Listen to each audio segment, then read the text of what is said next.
بسم اللہ الرحمن الرحیم۔ السلام علیکم دوستو، تحریک لبیک پاکستان والوں کے لیے بہت بڑی خوشخبری سامنے آ رہی ہے۔ جی ناظرین، آپ کو مکمل تفصیل سے آگاہ کرتے ہیں کہ علامہ سعد حسین رضوی کو کب تک رہا کر دیا جائے گا، کیونکہ تحریک لبیک پاکستان کے جو سینئر وکیل ہیں سجاد اکبر عباسی صاحب، ان کا ایک بیان سامنے آیا ہے۔ آپ کو مکمل تفصیل سے آگاہ کرتے ہیں۔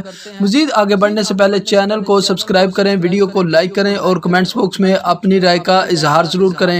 ناظرین، آپ جانتے ہیں کہ علامہ سعد حسین رضوی کا کل لاہور ہائی کورٹ میں کیس ہے اور کیس کی سماعت بھی ہوگی، اور انشاءاللہ علامہ سعد حسین رضوی کو جو ہے وہ عدالت میں بھی پیش کیا جائے گا۔ اس موقع پر تحریک لبیک پاکستان کے سینئر وکیل سجاد اکبر عباسی صاحب کا کہنا تھا کہ ہم نے ہائی کورٹ میں مکمل تر ثبوت پیش کر دیے ہیں کہ ماضی میں کس طرح شیخ رشید تحریک لبیک پاکستان کی حمایت کرتا تھا اور تحریک لبیک پاکستان کو کہتا تھا کہ آپ لوگ دھرنا دیں، ہم آپ کے ساتھ ہیں، اور خود کو ختم نبوت کا سپاہی ظاہر کرتا تھا۔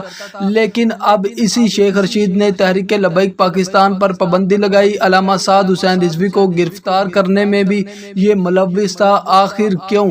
تو جی ناظرین، علامہ سعد حسین رضوی کا جو کیس ہے اس کے بارے میں سجاد اکبر عباسی صاحب کا کہنا تھا کہ انشاءاللہ 6 ستمبر یعنی کہ کل علامہ سعد حسین رضوی کو رہا کر دیا جائے گا، کیونکہ ہمارا جو کیس ہے وہ بہت ہی زیادہ مضبوط ہے، اور ہم نے عدالت میں یہ کہا ہے کہ ایک جو شخص ہے اس کا حق ہے احتجاج کرنا، اور ابھی انہوں نے احتجاج شروع بھی نہیں کیا تھا اور صرف احتجاج کی کال دی تھی، اور علامہ سعد حسین رضوی کو گرفتار کر لیا گیا تھا۔